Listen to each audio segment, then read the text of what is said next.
Good afternoon, Duncan. Good afternoon, Paul. Pleased to meet you. Yeah. Once more. Once more, yes. So I love when I do these videos that we all... So I did a video with Jane Winterbottom, who's a common friend, and she said you want to speak to Duncan. And that's how a lot of these good videos start, is they'll say, oh, you want to speak to this person, and I think it's amazing how we all know each other, and I've been in this house before because I went on a Buddhist retreat with your partner. Yeah, that's it. Yeah. It's quite synchronistic in a way, isn't it? Like allowing coincidence and stuff and recommendations to lead the way. I think is a really good idea. Yeah. Because you often get the essence of a thread of an idea of how something came to be and how people are where they are now. In terms of music and stuff. Yeah, and it's obvious you're a musician. Well, it is a bit obvious. Yeah. Yeah. It's I've been making music for a very long time, and it's an absolute passion. You know what I mean? How did you get started? Well, now I'm the youngest of second youngest of four brothers, mum and dad, and everybody loved music in the family. So mum and dad, I grew up in the 60s. And mum and dad were into Latin American music and stuff like that, and some of the romantic music of the 1950s and some old school rock and roll. And then I've got two brothers who are 10 years older than me, and they were into like blues and heavy rock, and one brother was, and the other one was into soul and classical folk music. So I grew up with loads of music around all the time. So I loved music from being ever since I can remember. Yeah. One of my earliest memories, I was born in a place called Clayton, and when we moved house, we had to leave an upright piano behind that my dad had been given, and it belonged to an orchestra. And all I can remember as a kid is kind of pushing the piano lid up and plonking on notes and being fascinated with it and thinking, I'd like to know more about that. But when we moved to the new house, they couldn't get it through the front door. So they had to give it away. So I had to wait for about another 7 years or something. I was 7 at the time, till I was 14, till I managed to talk my dad into getting a home organ. And then me and him went for music lessons together.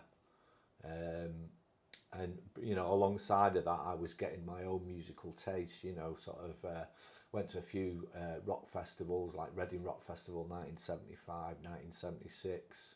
The first gig I went to see was Led Zeppelin, 1974 at Earls Court Arena. Yeah. I was only 14. Yeah. It was me and I think 5 mates or something. We camped out on the pavement outside Virgin Records to get the tickets. And that blew my mind, I remember just being, they were legendary then. Yeah. And the sound that they had was fantastic. And I remember thinking, I want to be on stage, I want to be doing that. That looks like a lot of fun. Yeah. But then, that was 14, 15, 16. And when it came to 17 and 18, the Electric Circus opened in Collier's. Yeah. I don't know if have you heard about it? Yeah. So the Electric Circus was the most amazing place because it was really impromptu. It was a squatted cinema. It fitted 5,000 people in there. And all it cost was £1 on the door, because when I was growing up, everybody was on the dole because there was no work. Manchester was quite a bleak place. Yeah. And this was a great respite, because in the space of about 2 years at the Electric Circus, I'd seen all the up and coming new wave and punk bands, which, was they're the thing that really made me want to jump on stage and not just dream about it, but do it, because it was like the kids from the suburbs, people like us. Our relation to music prior to that was we'd have to go to London to see a mega band, a super group. Yeah. And these super group, they'd all have been to the Royal College. They're all from really posh families, and so the idea was like there was these rock gods, and then there was these little suburban, minions. Yeah. And the punk thing flipped that right over, and suddenly our story counted. Yeah. And we wanted to be different, and the difference between new wave and all the other genres was that everybody wanted to be unique and different. Nobody wanted to copy anybody else, which, you know, now in the record world, you know, everybody fits into a nice genre, you know what I mean? Whereas that would have been the last thing, you know, we would have been like, shoot me if I fit into, you know, a genre that I sound just like that person. Yeah. So I joined a band called Spherical Objects. I think I've heard of them. Yeah. So Spherical Objects, we had our own record label, Object Music, and I played keyboards for all the bands on the label. Yeah. But the lead singer, Steve, who later transitioned to become Gene, was the DJ at the Electric Circus. Yeah. And, you know, we had the best record collection and the best taste in music. And the first thing that I heard of, I remember going in there, was Sex and Drugs and Rock and Roll, Ian Drury. And he just got straight on the dance floor and thought, this is it, this is a great tune. And, you know, I was lucky enough to see the Blockheads a few times, but that's how it started. Do you know when records like that came out? I mean, I remember hearing them on the radio when I was a kid, but Yeah. were they in, say, like Piccadilly Records, or were they broken in clubs like the Electric Circus, and a year later they'd get in the charts, or did they just get in the charts and Electric Circus play them? Well, we had this alternative to the charts, and it was called the indie charts. Yeah. Right, and the NME had one, and all the music press had their own indie charts. And, you know, we were very much DIY, like Object Music. Like, for instance, we did our first album in 8 hours, you know, just take 1, take 2, take 3, take 4, because we were doing it on a budget. Yeah.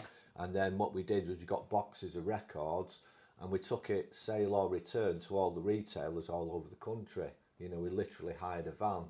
Me and Steve used to do it, and you know, we'd go down to London and stuff and meet but Jeff Travis, the Rough Trade, Richard Branson when he was a greasy haired hippie.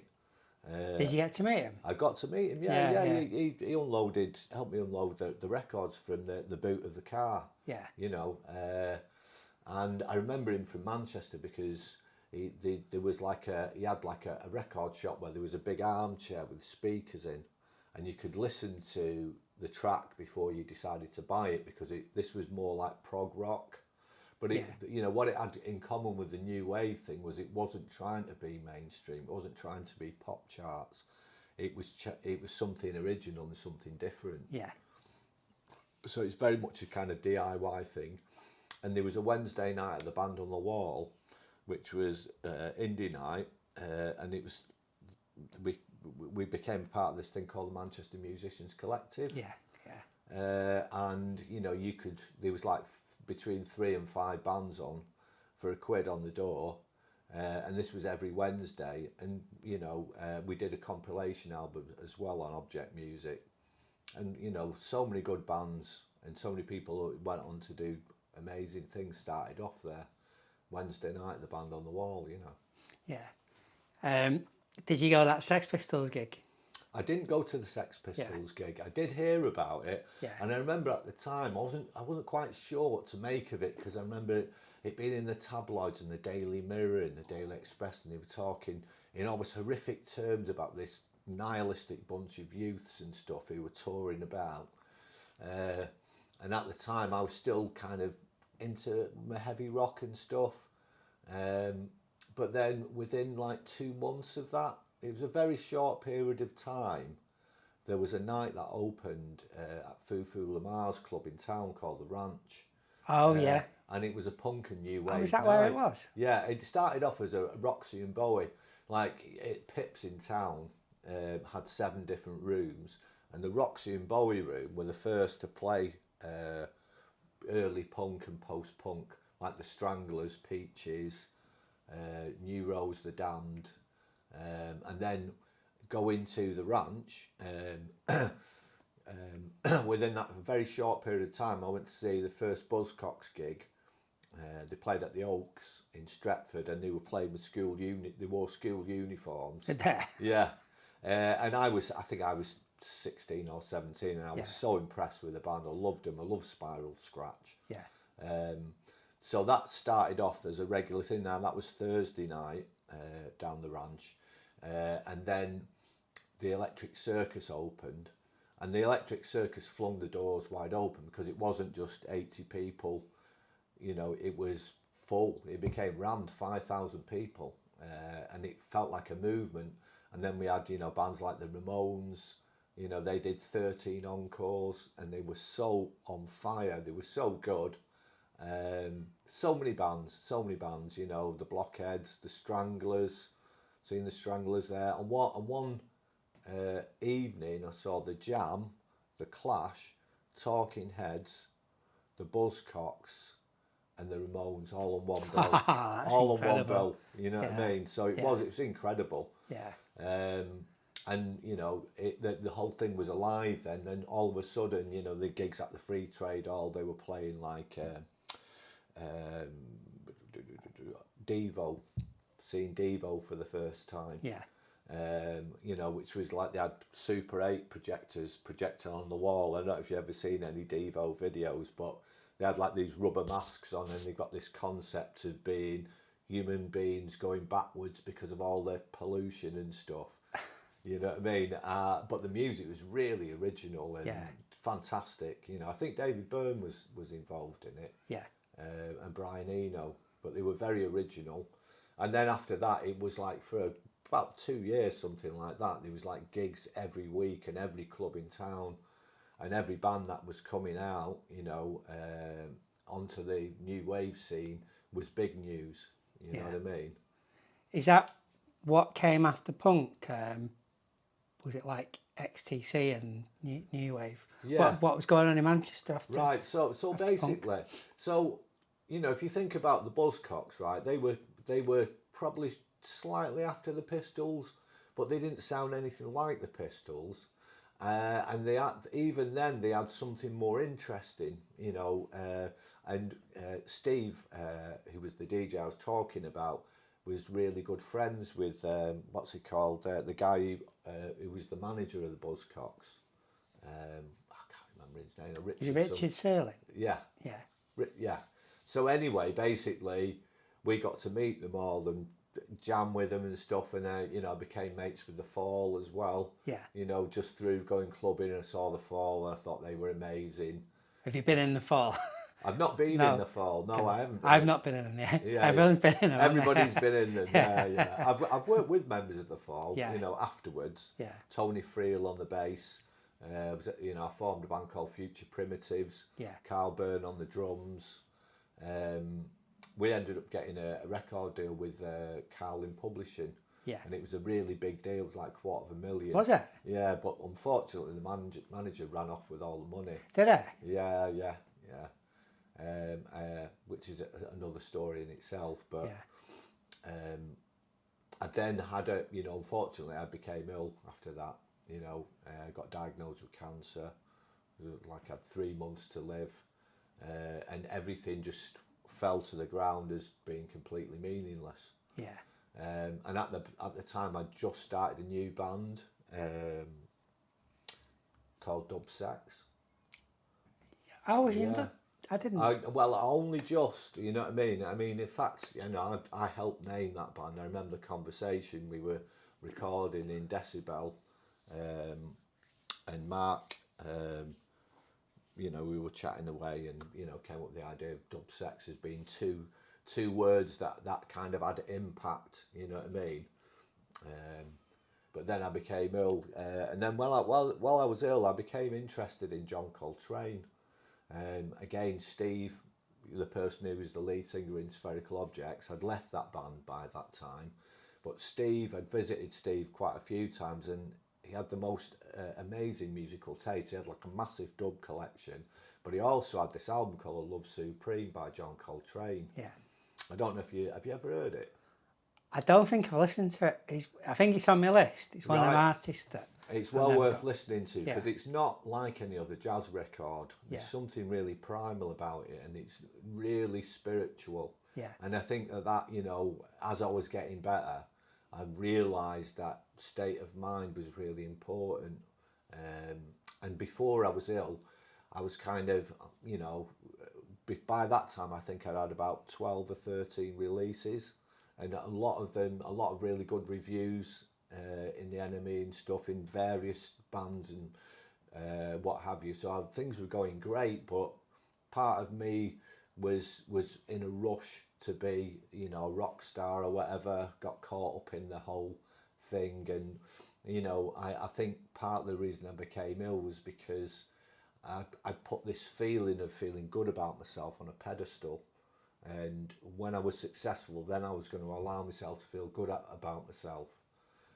But actually, when I was getting better, that was the last thing I was thinking about. And I was thinking about, you know, all the people who'd ever given me love.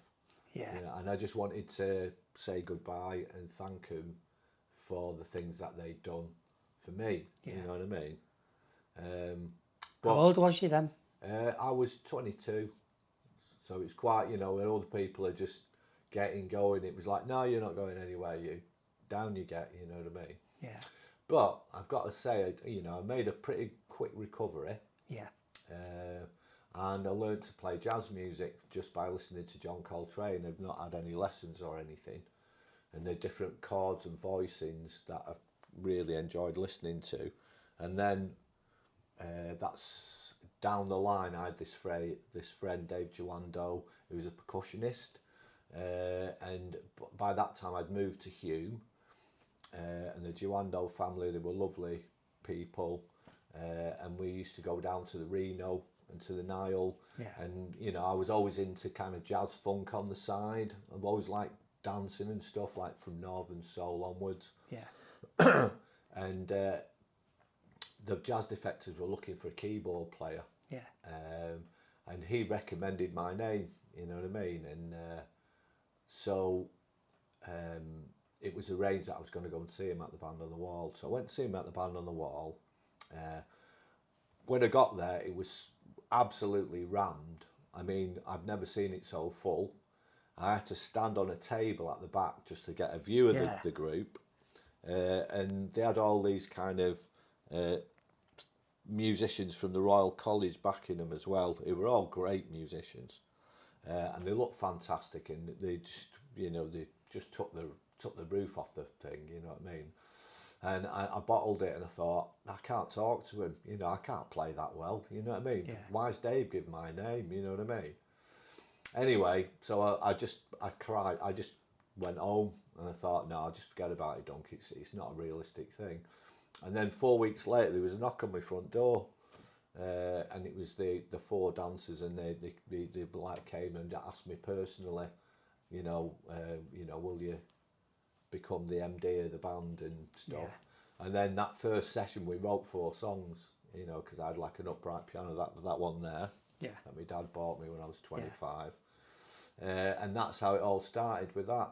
So within, you know, within a year of doing gigs, we went through a phenomenal amount of musicians. Yeah. All the Royal College boys, because they were very good, they were all doing something else, you know, they're all out earning serious money, whereas we were starting on the ground floor with something.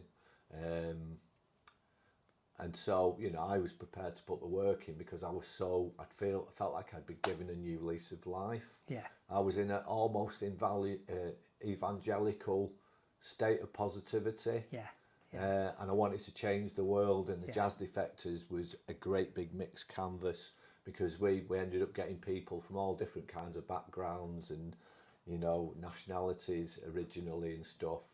And we ended up with a 10-piece band, including the singers, you know, and I helped, you know, write the music along with the singers and the drummer. And we took it from doing some gigs where, you know, where the first couple of gigs were really embarrassing. We did one in Sheffield, and I remember it was in a discotheque, and it was on this dance floor with this checkerboard light show underneath our feet. And we had this drummer at the time called Jeff, who was a bit of a Walter Mitty character, and he borrowed the drums off Gavin Whelan, you know, at James and stuff. Yeah. And Gavin, you know, was a really nice, generous guy. And he was like, you know, he was always coming up with stories like, I've just come off tour with Sade last week and all this kind of stuff. And gradually we realised he was a completely, you know, he lived in a fantasy land. But at this gig, he was playing, and the more people turned up, he was playing faster and faster, and so we couldn't keep up with him. And he couldn't keep constant speed, you know. And it was one of those where we were just wincing, you know, just couldn't wait to get off, you know. But eventually we got tight enough, and then we started to have a bit of an impact, you know, and started touring and stuff. And yeah, you know, we ended up playing Glastonbury. Did you play Glastonbury? Yeah. We played Glastonbury at the time. On the actual poster, it was like 3rd billion on the jazz stage. What year was that? This was getting towards, I think it was 86. I think it was 86 or 87. I can't remember now. You know what I mean? One of those. I know, like, there was a period where there was a bit of a jazz scene in Manchester, and I would have been too young to have gone out then. So I know it was popular in Hacienda, but where else would they play it? I know there was Berlin, wasn't there? Yeah, there was Berlin, yeah. There's also a place called the Tropicana.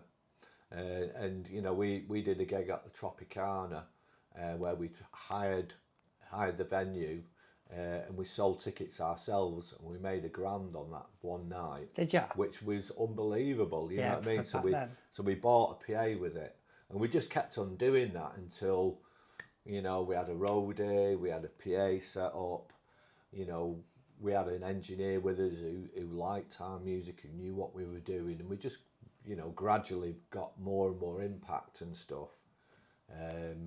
And, you know, obviously the Glastonbury thing was a culmination of that in a way. The night before we played at Lancaster Uni with Bad Manners. So yeah. So I was getting drunk with Buster Blood Vessel the night before the gig. And it was a ridiculous tour because it was 14 dates, but they went up and down the country. So whoever designed it had not thought about the car journey or how exhausting it would be. Yeah.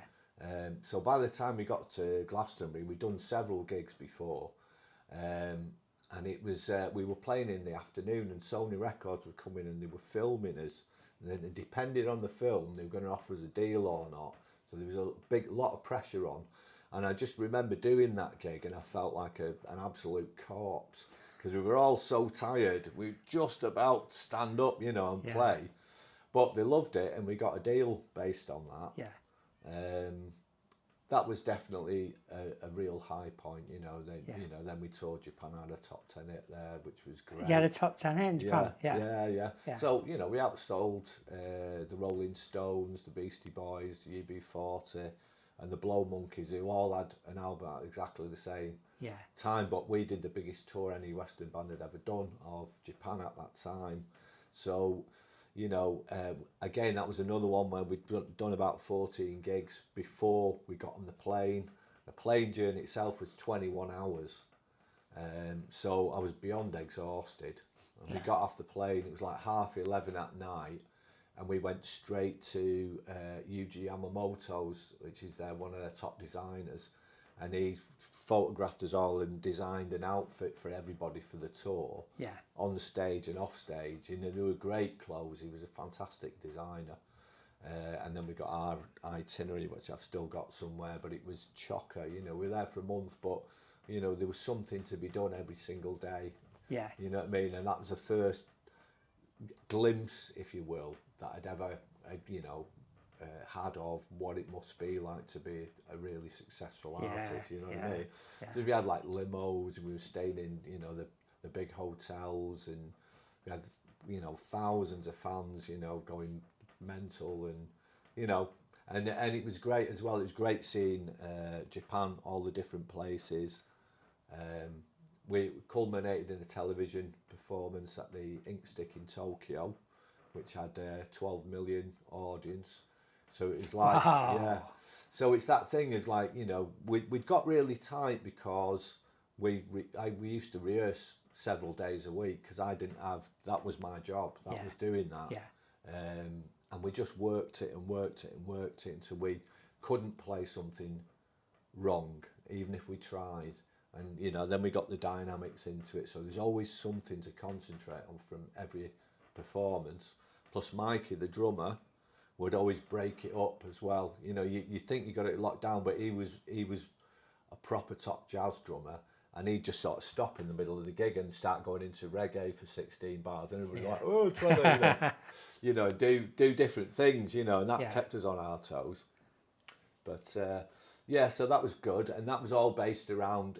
They all went to Berlin. You know, that was the big thing. There was Berlin, where, you know, obviously the Hacienda.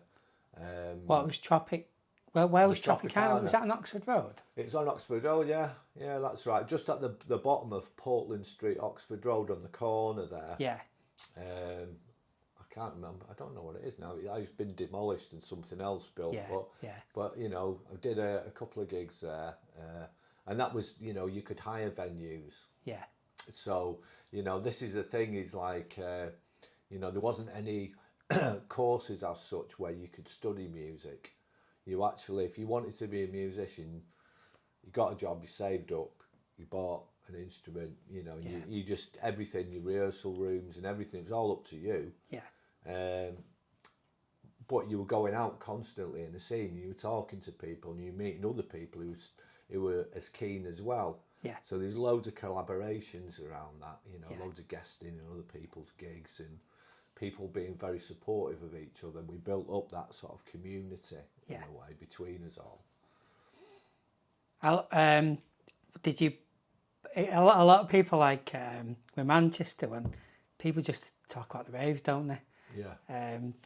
Did you ever get into that? Did you ever get into the house music scene? Yeah, definitely. So basically, my way into that was through the Hacienda. Yeah. So I lived in Hume. Yeah. And you know, the original Hacienda was actually at the PSV Busman Social Club in the Crescents in Hume. Yeah. And I used to go all the way through that, and it was through the punk and post-punk periods that it built up a bigger and bigger clientele. And you know, you'd see, you know, seen Prince Farai down there, to Psychic TV, to Magazine, to, you know, there was, again, you know, really great bands and stuff. And then when the Hacienda got built, loads of people got work, you know, who lived in the Crescents. And then I eventually was a friend of somebody who could get me in, because nobody had any money at the time. Yeah. And when it first opened, I think it was something like 50 quid for a year's membership, and then you could go as often as you wanted. Yeah. Which in some ways now you think, oh, that's a great deal. But when people had no money, it was physically, it's like, right, well, I can't, you know. But I'd get in on the guest day, and early doors, the Hacienda was much more posy and shoegazery. Yeah. So there'd be about 5 people in there, all looking at the shoes and sucking the cheeks in and looking gauche with long coats on, looking a bit miserable and a bit lost. You know, that was part of the look of the moment. And I remember electro happening in about 83. Yeah. And you know, when I think about it, electro's got so much to do with the birth of house. Yeah. You know, it's ridiculous. You know what I mean? It was like 3 years earlier before house, basically, but electronic dance music with 4 to the floor, with you know, a lot of the things that would later on become house. But yeah, you know, one weekend it just changed, you know. And at the time, in the meantime, our manager was the manager of the Hacienda for a while when I was in the Jazz Defektors, Ellie Gray. Yeah. So we used to rehearse in the basement, and she got us a life membership card, which was wonderful. Yeah. And then basically, while I was in the Jazz Defektors, I was touring all the time. But after the Jazz Defektors split up, I kind of found myself in a new town with a new flat and having nothing. I've gone up the ladder, down the snake, but I had my membership of the Hacienda. And then one weekend, it was absolutely rammed. I was like, what's this? And I've got this really enduring image of upstairs in the Hacienda, 2 guys stood on the table together with their arms around each other, and one had a United shirt and one had a City shirt on. And it was like, all of a sudden, it was about this unity thing, and it was about everybody, you know, all coming together, and it was amazing for a few years, you know what I mean? There was loads and loads of good nights, good DJs down there. I went to the first rave in Manchester, which was underneath Piccadilly train station. Yeah. That was an all-night party. And what I remember from that, I mean, the music was great, but the strobe was on all night. And I've still got like a scar in the back of my retina from the flashing lights, you know what I mean? Have you? Yeah, yeah. Did you have to go to hospital? No. It's just, you know, the only time it's manifested is when I had a migraine years later, and I could see the trail of the burnt light on the back of this eye. Yeah. But no, I was okay. At the time, I didn't really notice it, you know what I mean? But yeah, so that was the hacienda, and that was the house thing. So I was, you know, really involved in all that. And before, we used to rehearse also at the boardwalk, and the boardwalk was a venue, you know, upstairs there were DJs, Yellow Night and stuff, you know, indie nights and what have you. So we used to go there as well.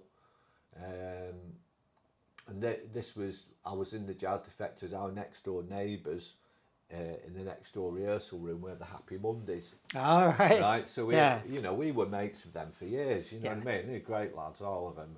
And you know, all the way through the Jazz Defektors, they were just working, doing their stuff in their room, and we'd pop in and say hello and all that. And then, at the same time as the hacienda thing suddenly became full, they made this incarnation into, you know, what became, you know, the Happy Mondays. Yeah. And, you know, I saw some of the stuff like that because I was living in a shared house with Nathan McGough, who was their manager for a while. Yeah. So, you know, they'd be coming round to the house all the time. We knew each other anyway. I remember there was two guys, two Geordies, who used to be in the hacienda all the time. We were into video making. What they called, something Brothers. But anyway, they made Bummed, you know, the music video on 16mm in this nightclub. And as soon as I saw that, I thought, they're smashing that. Yeah. That's going to just get everybody going, and it did. Yeah. And then the Manchester thing kind of followed on from that sort of thing. Yeah. So I tell you what I find that interesting now is that, like, back then we didn't have the internet, did we? And we didn't have Facebook to connect us, and now it's like you can find people pretty fast, can't you? And then you realise when you had a friend, you can say, oh, they've got 10 friends I know, and then you have that connection. But we didn't have that then. But I'm realising now that we all knew each other, didn't we? We all did, yeah. There was a community. Yeah. And you know, that was it. It was like people supported music and different, you know, all the different genres passionately. Yeah. Because it was intrinsically a part of our identity as human beings, you know what I mean? Yeah. It was part of our, you know, declaring ourselves in the moment of that. Yeah. We were holding on to the zeitgeist. And it was really important to all of us. And, you know, we still managed to meet up with everybody. Yeah. You know, it wasn't like, oh, you know, send me a text, or there was none of that, was there? Yeah. You know, it was like, I'll meet you next Friday, and that was it, you know, and you'd go in a phone box and ring somebody or whatever. Yeah. But everything got done, and everybody socialised a lot more because of it, you know. So I always aim for around half an hour, and I've lost track of the time. Right. But I always like to end with pick a track for my Spotify playlist. But for you, I'd say, like, give me a jazz track to listen to. Okay. Or my viewers to listen to. Okay, well, I'd say John Coltrane, Love Supreme. Yeah. Every track on that album, it's beyond jazz. Yeah. That's what I love about it, and a lot of it's not complicated, it's not intellectual, it's just got a lot of real deep feeling about it, and there's something really healing. Yeah. It certainly, you know, was a big influence on you know, me getting into jazz music, so I'd recommend that. Just thinking, I also like the funkier side of jazz music. Yeah. Dexter Wansel, Life on Mars, is an absolutely phenomenal piece of jazz funk dance music. Yeah. You know what I mean? I'll leave you with them too. So thanks so much. I will just stop recording now. Okay. Thanks for coming, and good to meet you, and enjoyed our chat.